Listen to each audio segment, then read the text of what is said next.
ہمارے دکھوں کا واحد علاج اسلام.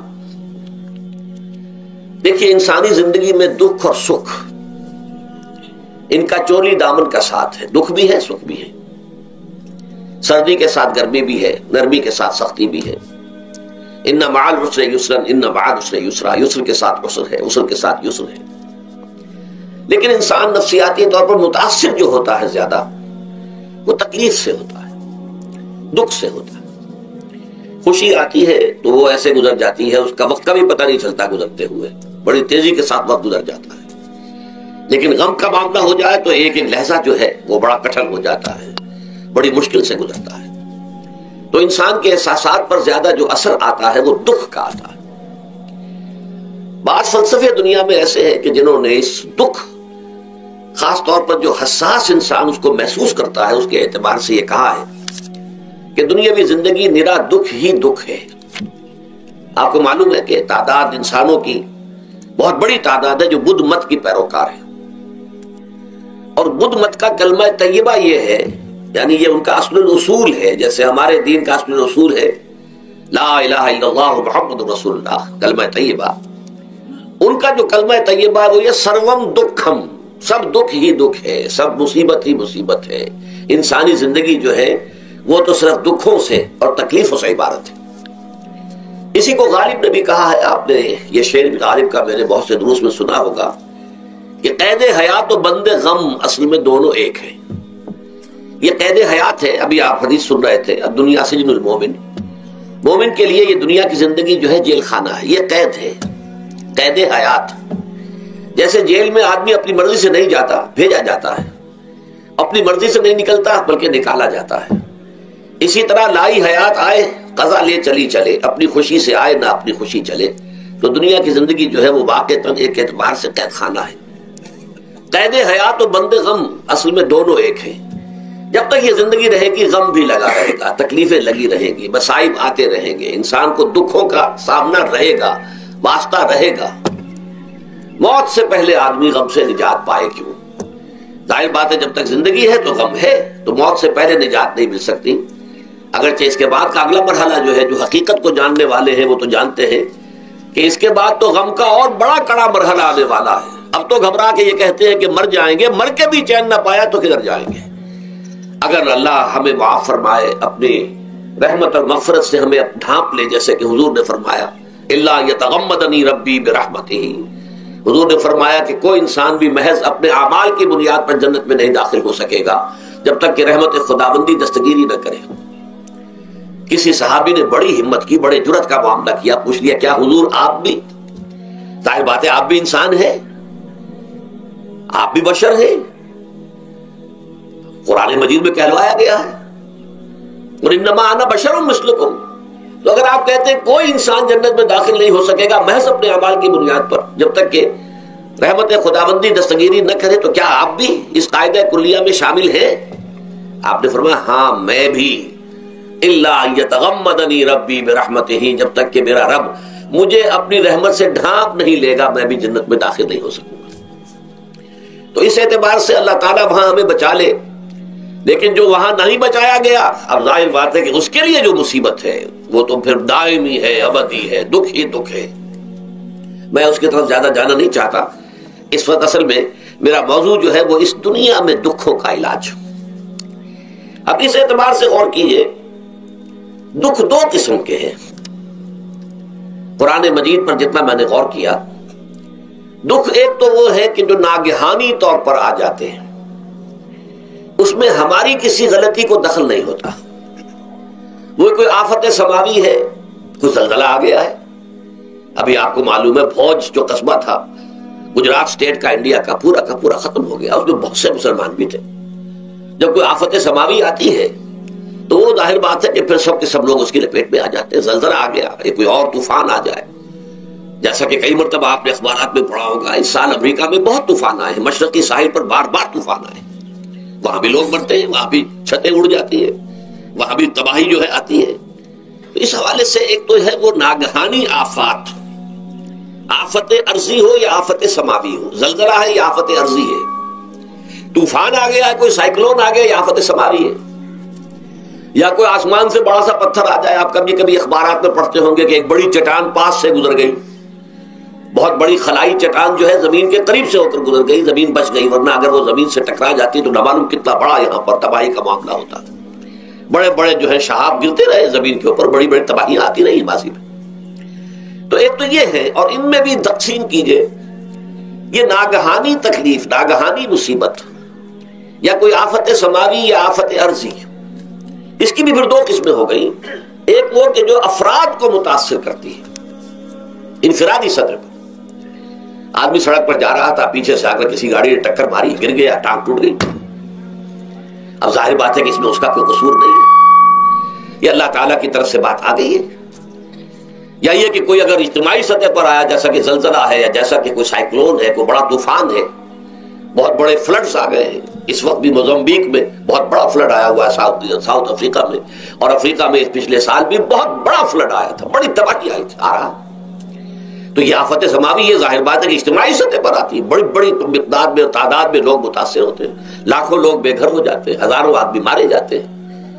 تو پہلی شکل جو ہے دکھ کی, جیسا کہ میں نے عرض کیا, وہ ناگہانی دکھ, کوئی آفت ارضی, کوئی آفت سماوی, خواہ وہ انفرادی ہو خواہ اجتماعی. اس کے ضمن میں کیا علاج ہے؟ ظاہر بات ہے کہ اس کا علاج یہ تو نہیں ہو سکتا کہ آپ اس کو ختم کر سکیں. انگریزی کا ایک محاورہ ہے, what cannot be cured must be endured. جو چیز جو ہے جس کا علاج نہیں ہو سکتا وہ تو برداشت کرنی پڑے گی.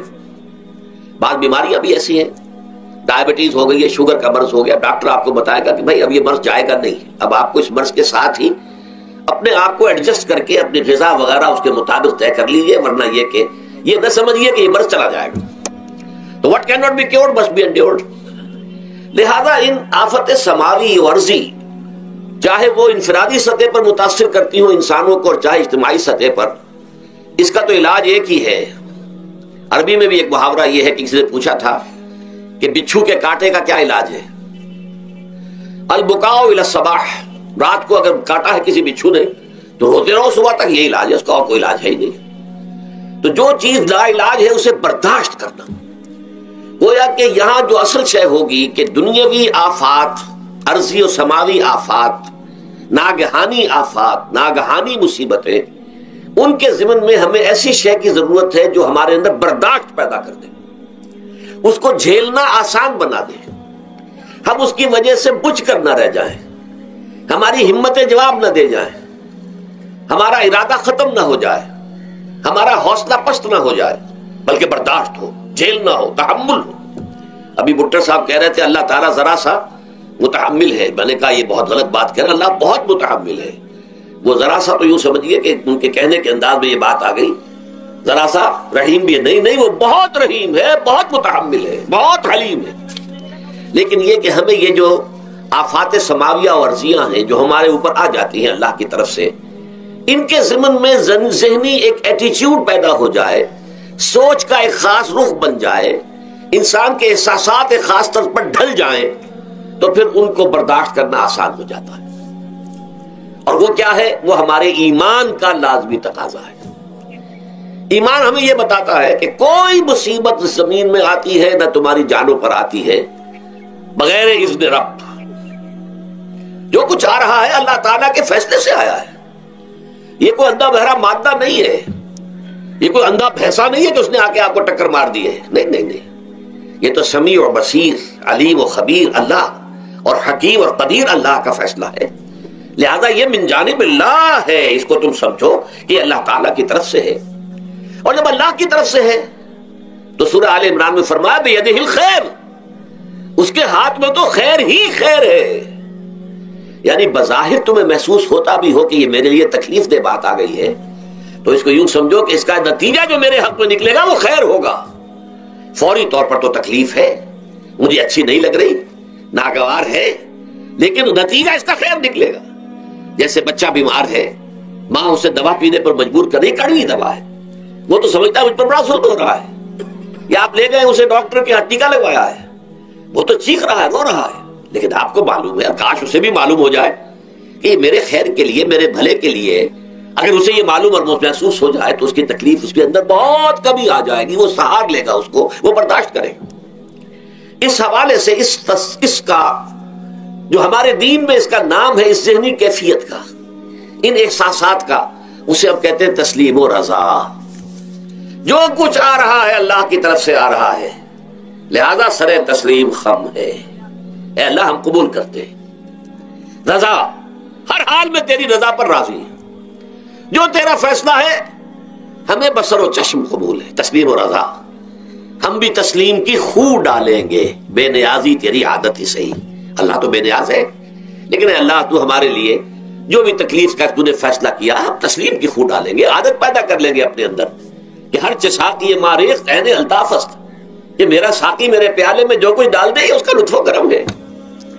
یہ مقام رضا ہے، یہ ایمان کا ایک ایسا تقاضا ہے کہ جس کو ہم کہیں گے ایمان کی حلاوت، ایمان کی مٹھاس۔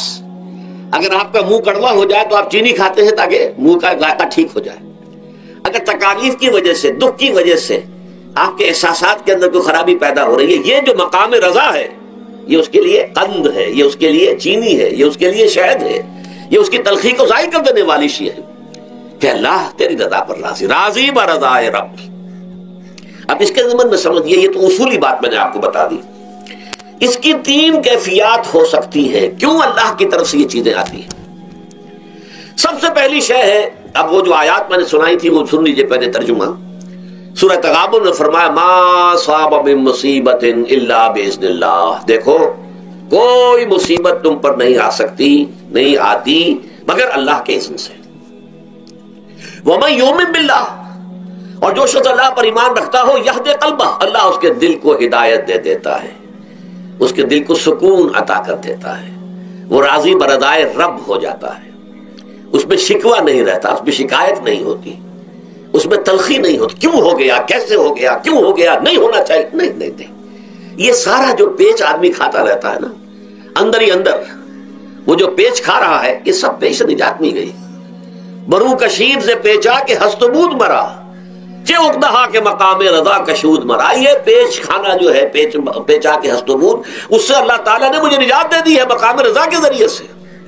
کتنے بڑے بڑے عقدے میرے حل ہو گئے اس مقام رضا سے، چے اقدہا کہ مقام رضا کشود میرے تو بہت سے عقدے اس سے حل ہو گئے۔ اس حوالے سے ایک موٹی بات تو یہ ہو گئی، لیکن اب اس کو 3 حصوں میں تقسیم کیجئے۔ پہلی بات یہ کہ یہ اللہ کی طرف سے آزمائش کے طور پر آتے ہیں۔ آزمائش، میرا بندہ اس پر صبر کرتا ہے یا نہیں، یا میرے خلاف بکواس کرنے پر آمادہ ہو جاتا ہے۔ اللہ تو ایسا ہے، اللہ نے تو ہم پر کبھی کرم کیا ہی نہیں ہے، اللہ تو ظالم، معاذ اللہ معاذ اللہ معاذ اللہ۔ کہیں ایسا تو نہیں، میرا بندہ جو ہے تکلیف کو جھیلتا ہے میری وجہ سے، یہ سمجھ کے کہ اللہ کی طرف سے آئی۔ یہ صبر جو ہے یہ بہت بڑی کامیابی ہے اگر انسان کو حاصل ہو جائے۔ اور اس صبر کے نتیجے میں 2 اور باتیں پیدا ہوتی ہیں۔ یہ مضامین علیحدہ علیحدہ دروس کے اندر آتے رہے ہیں، لیکن آج ایک نئے عنوان کے تحت جمع ہو کر آ رہے ہیں۔ پہلی بات یہ ہوتی ہے کہ یہ امتحان کا نتیجہ کیا نکلتا ہے کہ آپ نے ایک امتحان پاس کیا تو آپ کے اگلے درجے میں ترقی ہو جاتی ہے۔ 5ویں کا امتحان پاس کر لیا نا تو 6ٹھی میں جائیں گے، اب 6ٹھی کا امتحان پاس کریں گے تو 7ویں میں جائیں گے، 7ویں کا پاس کریں گے تو 8ویں میں۔ درجہ بدرجہ انسان کی دینی، ایمانی اور روحانی ترقی کا ذریعہ یہ آزمائش بنتی ہے۔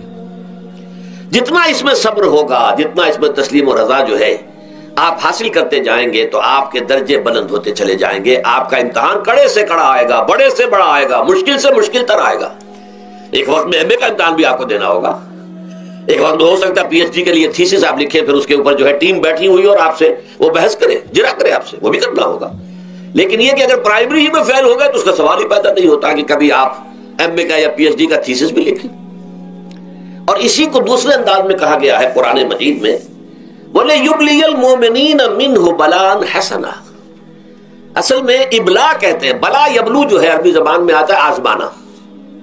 خلق الموت والحیات لیبلوکم ایکم احسن عملا، یہی معنی ابتلا کے میں، ابتلا یبتلی آزمانا۔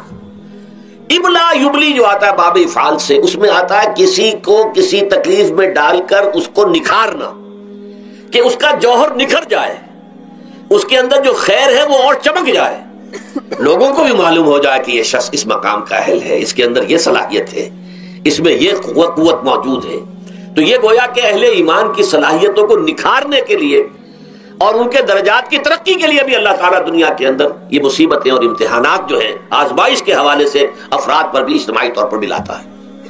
اور ایک اس کا اور بھی ہے، اہل ایمان پر اس طرح کے ابتلاء و آزمائش کی ایک نوعیت اور بھی ہے، اور وہ یہ ہے کہ جو بھی آپ سے غیر ارادی طور پر یا یہ کہ آپ نے کوئی گناہ ارادی طور پر بھی کر لیا، اللہ تعالیٰ اس کی سزا اسی دنیا میں دے کر آخرت کی سزا سے محفوظ کر دیتا ہے۔ گویا کہ اس سے بڑا خیر کیا ہوگا؟ یہاں کی سزا کیا ہے؟ جھیل لی آپ نے، بخار آ گیا، ٹانگ ٹوٹ گئی، چلیے 3 مہینے آپ بستر پر پڑے رہے نا، اور کیا ہوا؟ کچھ نہیں۔ لیکن یہ کہ آخرت کی سزا ملتی ہے، بہت عظیم ہوتی ہے۔ لہذا کفارہ بناتا ہے اللہ تعالیٰ ان جو بھی گناہ ہو گئے ہیں، غلطیاں ہو گئی ہیں، ان کا کفارہ اللہ تعالیٰ بندہ مومن کے لیے، حضور کی ایک حدیث ہے، اس کا متن مجھے اس وقت یاد نہیں ہے، کہ مومن کا معاملہ عجیب ہے، اسے کوئی تکلیف پہنچتی ہے صبر کرتا ہے، وہ اس کے گناہوں کا کفارہ بن جاتا ہے، اور اگر کوئی خوبی ملتی ہے اس پر اللہ تعالیٰ کا شکر ادا کرتا ہے، اس کے درجات بلند ہو جاتے ہیں۔ تو یہ معاملہ جو ہے اللہ تعالیٰ کی طرف سے بندہ مومن کے حق میں خیر، کہ در حقیقت اس کے ان گناہوں کی پاداش کہ جو اس نے یہاں کر لیے ہیں یہی دنیا میں دے کر دھو دیا جائے، پاک کر دیا جائے۔ جیسے آپ کو معلوم ہے دھوبی جو ہے کپڑے کو بھٹی میں چڑھاتا ہے، گرم پانی میں ڈالتا ہے کہ ڈالتا ہے تاکہ اس کا میل نکلے، اس کے آگے پٹکتا بھی ہے ذرا اس کو تاکہ وہ میل اچھی طرح چھٹ جائے اس سے۔ اسی طرح اگر دنیا میں ہمارے میل چھٹ جائیں، دنیا میں اگر ہمارے گناہ دھل جائیں، تو یہ بڑے نفع کا سودا ہے، بڑے نفع کا سودا ہے، بڑے نفع کا سودا ہے۔ اس اعتبار سے آپ غور کیجئے کہ اگر یہ حقائق ہمارے سامنے رہے تو کیا کوئی تکلیف دنیا کی ہمیں بھاری محسوس ہوگی؟ ہمیں تو بتایا یہ گیا ہے کہ عسیٰ ان تکرہوا شیئا وہو خیر لکم وعسیٰ ان تحبوا شیئا وہو شر لکم واللہ یعلم وانتم لا تعلمون۔ ہو سکتا ہے کہ تم کسی چیز کو ناپسند کرو، دراصل کہ اسی میں تمہارے لیے خیر ہے، تمہیں نہیں پتا، اور ہو سکتا ہے تم کسی چیز کو پسند کرو، دراصل کہ اس میں تمہارا شر ہے لیکن تمہیں نہیں معلوم۔ اللہ یعلم وانتم لا تعلمون، اللہ جانتا ہے تم نہیں جانتے۔ اس حوالے سے سبردم بتو مایا خیشرا تو دانی حساب کم و بیشرا، اے اللہ، اس کو کہتے ہیں تفویض۔ یہ سورہ تغابن کے درس میں یہ تمام مضامین تفصیل سے آتے ہیں کہ ایمان کے جو باطنی ثمرات ہیں اس میں سب سے پہلے مقام رضا ہے، پھر تفویض ہے، توکل ہے۔ آپ محنت کر رہے ہیں، محنت کر رہے ہیں، محنت کر رہے ہیں، نتیجہ نہیں نکلا۔ ایک نتیجہ یہ نکلے، ایک بچے نے بہت محنت کی، دن رات کام کیا، فیل ہو گیا امتحان میں، اب صدمے سے کمر ٹوٹ سکتی ہے اس کی، لیکن نہیں، ہو سکتا ہے کہ اللہ تعالیٰ نے اسی میں میرے لیے خیر رکھی، اس لیے کہ ہماری محنت سے کچھ نہیں ہوگا، ہمارے مادی وسائل سے کچھ نہیں ہوگا، ہوگا اللہ کے اذن سے، اللہ کی مرضی سے، اللہ کی مشیت سے۔ یہ ہمارے لیے خاص طور پر اس اعتبار سے بہت اہم نکتہ ہے، ہم سب راہ حق کے مسافر ہیں، اپنے اپنے بس پڑتے محنت کر رہے ہیں، وقت بھی صرف کر رہے ہیں، مال بھی صرف کر رہے ہیں، محنت کر رہے ہیں، مشقت کر رہے ہیں، لیکن فرض کیجئے جیسا کہ ہے، پھر واقع فرض کیا کیجئے، وہ تو واقع سامنے کی بات ہے، نتائج نکلتے نظر نہیں آ رہے، قدم نہیں بڑھ رہے، ہماری طرف لوگوں کا رجوع عام نہیں ہے، ٹھیک ہے، اس پر قطعاً بدل ہونے کی بات نہیں، یہ اللہ تعالیٰ کی مشیت میں ہوگا، جب وہ چاہے گا تب ہوگا۔ ہمارا کام یہ کہ اپنا فرض ادا کیے چلے جائیں بس، اور نتیجے سے بالکل ذہن کو اپنے منقطع کر لیں، ذہن کا کوئی تعلق آپ کے نتیجے کے ساتھ نہ رہے۔ یہ جب تک کیفیت ہماری نہیں ہوگی، ہم اس راہ پر استقامت اور مدام اس پر محنت اور جد و جہد کرنا جو ہے وہ ہمارے لیے ممکن نہیں رہے گا۔ اس کے لیے میں اگر آپ کے سامنے رکھوں معاملہ کہ حضور صلی اللہ علیہ وسلم کے جو پہلے 10 برس ہیں، جب سے آپ کو آغاز ہوا ہے وحی کا، اس کے بعد سے پہلے 10 برس دن رات کی محنت، شدید مشقت، یہاں تک کہ اللہ بھی روک رہا ہے، نبی آپ اپنے آپ کو ہلاک کر لیں گے، لعلک باخع نفسک الا یکونوا مؤمنین، کیا آپ اپنے آپ کو اس صدمے میں ہلاک کر لیں گے؟ یہ مان نہیں لا رہے، اس قدر صدمہ۔ لیکن اس کے ساتھ یہ ہے کہ یہ نہیں ہے کہ نتیجہ نہیں نکل رہا تو کام چھوڑ کے بیٹھ جائے، نہیں، معاذ اللہ، معاذ اللہ، نتیجہ نہ نکلے تو حضرت نوح علیہ السلام کی عمر بھی اگر حضور کی ہوتی 950 برس بھی حضور دعوت دیتے تھے، آپ کا کام تھا، آپ کا فرض تھا۔ حضرت نوح علیہ السلام بھی تو آخر اللہ کے ایک بندے تھے، اللہ کے رسول تھے، 950 برس تک دعوت دی ہے۔ فَلَبِثَ فِيهِمْ أَلْفَ سَنَةٍ إِلَّا 50 عَامًا، یہ تو ہم مانتے ہی نا، اگر قرآن کے اندر نص قطعی صریح الفاظ نہ ہوتے کہ 950 برس تک رہے، ورنہ یہ بات سمجھ سے بالا تر ہے. عام طور پر معلوم ہوتا ہے کہ اس دور میں ابھی عمریں زیادہ تھی لوگ. بہرحال جو میں نے عرض کیا تھا کہ دکھ جس سے انسان متاثر ہوتا ہے اس کی ایک قسم وہ ہے کہ جو ہمارے ارادہ اور اختیار سے باہر، اللہ کی مشیت سے، اللہ کے اذن سے، اللہ کی مرضی سے آتا ہے. اس کے لیے ہمارا کام صرف برداشت ہے. جو شے بھی ہمیں برداشت کی صلاحیت عطا کر دے وہی اس کا علاج ہے. جیسے آپ کو معلوم ہے کہ بخار بہت تیز چڑھا ہوا ہے، اس کی دوا نہیں ہے اسپرین یا کوئی اور پیراسیٹامول، بخار کی شدت کو کم کر دے گا، وہ کوئی علاج نہیں ہے. علاج تو ہوگا اگر معلوم ہو کہ کون سے جراثیم ہے، کس کی وجہ سے ہے، اس کا صحیح اینٹی بایوٹک کون سا ہے، وہ علاج ہوگا. یہ علاج نہیں ہے. لیکن اس کی شدت کی کمی اور اس کے اندر جو احساس ہے جھیل جانے کا، وہ انسان کے لیے آسان ہو جاتا ہے. یہی مضمون آیا ہے سورہ حدید میں بھی، ما اصاب من مصیبت فی الارض ولا فی انفسکم. یہاں کھول دیا اس مضمون کو. میں نے عرض کیا تھا نا کہ یہ آفت سماوی بڑے پیمانے پر بھی ہو سکتی ہے، زمین میں یعنی زلزلہ آ گیا، فلڈ آ گیا، طوفان آ گیا. ولا فی انفسکم، خاص تمہاری جان میں، تمہیں بخار ہو گیا، تمہیں ٹی بی لگ گئی، تمہیں کوئی اور بیماری آ گئی، تمہیں کینسر ہو گیا، معاذ اللہ ثم معاذ اللہ. ہوتا ہے، آخر ہوتا ہے. دنیا میں انسانی زندگی کے ساتھ یہ ساری چیزیں لگی ہوئی ہیں. لیکن یہ چیزیں ما اصاب من مصیبت فی الارض ولا فی انفسکم، نہیں پڑتی تم پر کوئی پڑنے والی کوئی مصیبت، کوئی تکلیف، نہ پوری زمین میں بڑے پیمانے پر، نہ تمہاری جانوں میں انفرادی سطح پر، الا فی کتاب من قبل ان نبراہا، مگر یہ کہ وہ تو ایک کتاب میں، کتاب اللہ کے علم کی کتاب، ام الکتاب، اس میں پہلے سے درج موجود ہے. یہ الٹ اپ نہیں ہو گیا، یہ اچانک نہیں ہو گیا. آپ اچانک سمجھتے ہیں کہ صاحب میں تو جا رہا تھا، اچانک ٹرک نے آ کے مجھے دھکا مار دیا. اچانک کوئی شے یہاں نہیں ہوتی. اس کائنات میں پتہ تک نہیں ہلتا جب تک کہ اس نے رب نہ ہو. اچانک کا کیا سوال؟ تو در حقیقت جو ہوتا ہے وہ اللہ تعالیٰ کے علم میں پہلے سے ہے.